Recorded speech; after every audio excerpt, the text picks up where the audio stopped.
we got Mr. Lucky's 2013 F150 with the 5.0 in it back in here today.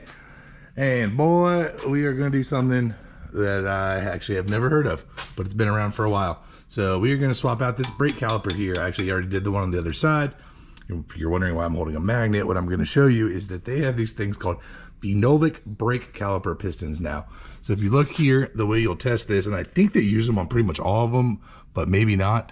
But you can stick a magnet to the outer edge, but this is just like a adhesive on piece of steel. If you stick up in here, you'll notice nothing in here is magnetic. That piston is made out of a composite plastic material, which I've been trying to learn more and more about. I'm waiting on a phone call back from from a materials engineer who's apparently very well versed in this. They use it in fracking a lot. But essentially what happens is apparently this absorbs moisture. So every 75 to 100,000 miles, you're gonna have to replace your calipers on these trucks. And they want you to check these every single time you do the brakes. So they can swell and they'll get wedged. But unlike a steel piston, when they get stuck, they have a tendency to shatter. We're lucky this one was stuck. It was on the vehicle. I was doing the brakes. I recorded doing the brakes, I think, whenever I did the axles. So I haven't been recording these front ones. So I'm just picking up here. But yeah, whenever I went to compress it, it wouldn't budge. I opened the bleeder screw. It still wouldn't budge. And then it finally popped and it went. So the caliper itself was stuck and needs to be replaced. We're going to go ahead and replace the line while we're doing it, which I would recommend. I will say now I will have links up in the video and in the description below for the brake lines and for the caliper. But if you're trying to figure out what's hung up, because these lines can degrade eternally and they'll collapse and they'll work like a check valve, so the fluid will pull through. And then when it tries to relax, it can't, and it just keeps your pads crushed. So what you do is whenever your caliper's on, if you can't move the piston, just crack the bleeder screw here, right? And then if it moves easily, then you know it's the line. If it still doesn't budge, you know it's the caliper. But so we're gonna get right into changing this thing out. To get to this point, if you've never done it before and you haven't watched the other video, there's gonna be a 14mm bolt that goes right through these two tabs. You take those two bolts out, you walk this thing out, you set it up here on top. Then you have your brake pads, which are laying here. You'll see how nice and fresh and new those are. Stick those in, so they'll just pull right out of there. And that gets you to this point. So now we are going to remove this caliper bracket. I'm going to show you the easiest and best way I have found to swap this if you're not trying to drain and replace all of the brake fluid with it. So step number one will be pulling these 21mm here to remove this entire caliper bracket, because your new caliper is going to come with all of it. So let's get those out. Let's get that off. The thing I forgot to point out that it's going to make this a lot easier on you is if you take one of your lug nuts, you can screw it down tight to your rotor, and that will keep it stood up vertically, just like I've done here. But there we go. We got the caliper bracket off. So now your new caliper assembly is going to show up as a complete unit. And the best way I found to do this is we're going to take this whole unit, we're going to carefully slide it in over our rotor, and we're going to install it like so. All right. Just be careful around your rotor when you're putting it in.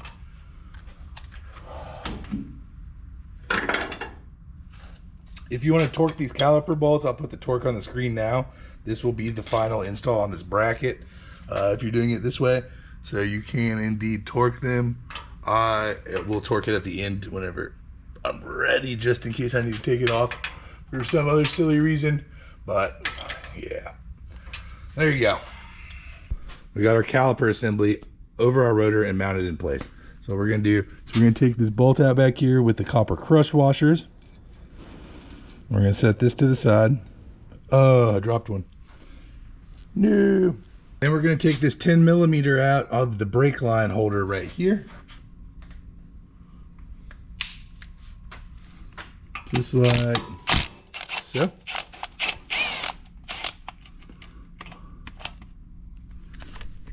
It's so hard to do this with one hand, y'all. And from here, we need to pull out this ABS sensor. Oh, God. We don't want that to happen. And push out this push pin. Basically just get this line completely free. Okay, so now what we're going to do is we're going to take our new brake line. And we're going to put our bolt through our caliper side connection here. We're gonna fish this line up kind of under here so it's not completely ridiculous. Oop. Now we're gonna start threading it in, and we're gonna connect this line to our caliper side and just kind of finger tight and snug it up just like that. So that way it's already in place. And then the only connection we're gonna swap is up here. We'll get our new one in, get it threaded down, and then clip it, and then we can tighten it. By that time, we'll at least let some gravity bleeding happen here. So you'll see my puddle from the other side. But it makes it the quickest exchange without a massive, massive loss of fluid. Now what we're gonna wanna do is come up to our upper brake line here, right? And we're gonna want to crack this loose just to make sure we can get it spinning nice and easy. So right there, it's spinning nice and easy. So now, before we get too crazy with it, snug it back up. We're gonna take a flat head. We're gonna go to the lip back there on that clip. We're gonna tap it and knock that clip out.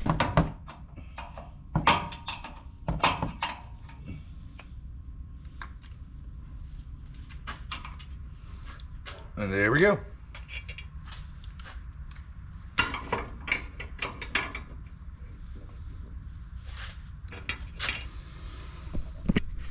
Okay, now that we have that clip out, we're going to pull this line.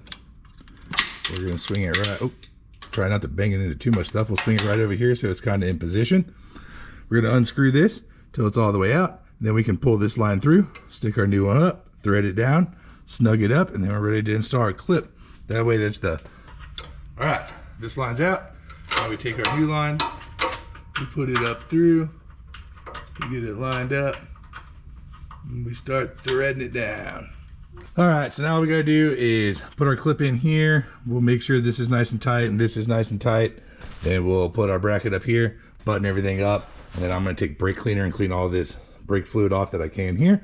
And then you just pull this caliper off, put your hardware plates in, grease it all up, put your brake pads in like you're installing brake pads, and then I will pick up with bleeding the brakes. But make sure you get all that buttoned up, and then you got to bleed the brakes before you can do anything else. Ready to bleed the brakes. So the old school tried and true fashion is, if you've never done before, you get two people, one person sits in the thing, pumps up the brakes, holds them, then you go crack the bleeder screw and you let all the air and fluid come out, and the brake pedal will fall to the floor.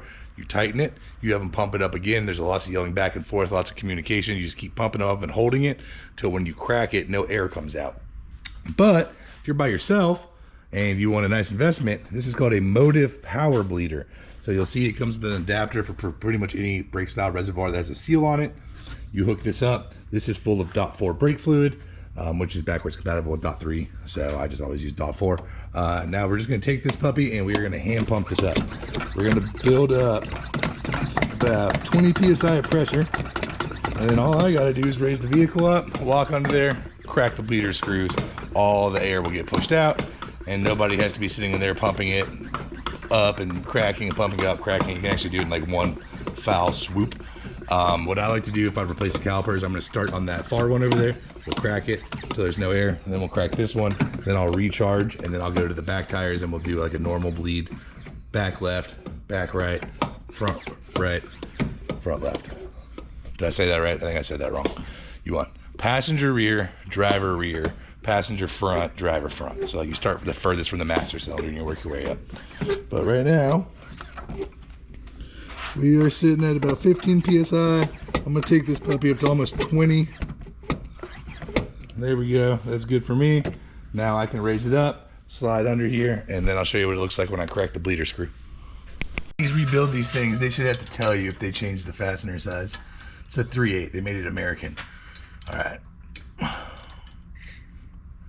don't know if you heard all that air come out. There we go, oh God, fluid. There we got fluid, we're good. But all the air will be sitting right at the end. I'll try and hold you up on this next one. Now that I'm completely bathed in brake fluid, so we'll take our little rubber off here.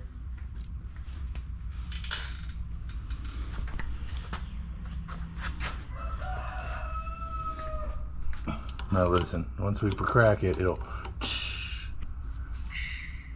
there it went. There's our fluid.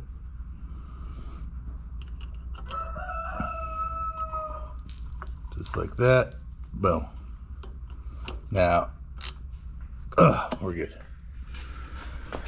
Oh boy. All right. So now what I always like to do is check the pressure, which we still got tons of pressure.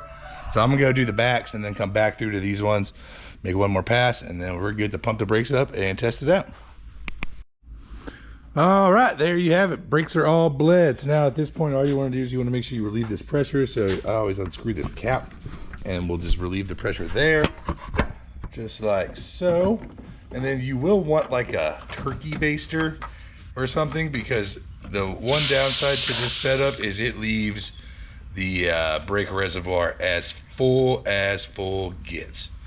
Like, you ain't gonna get no fuller than that thing is, but we're good to go. We just got to pump our brakes up and then we are ready to test drive. So hopefully this video makes some semblance of sense, because it's been a day. I mean, it's been a long week, but if it helped you out, hit that thumbs up button, subscribe if you want to see more.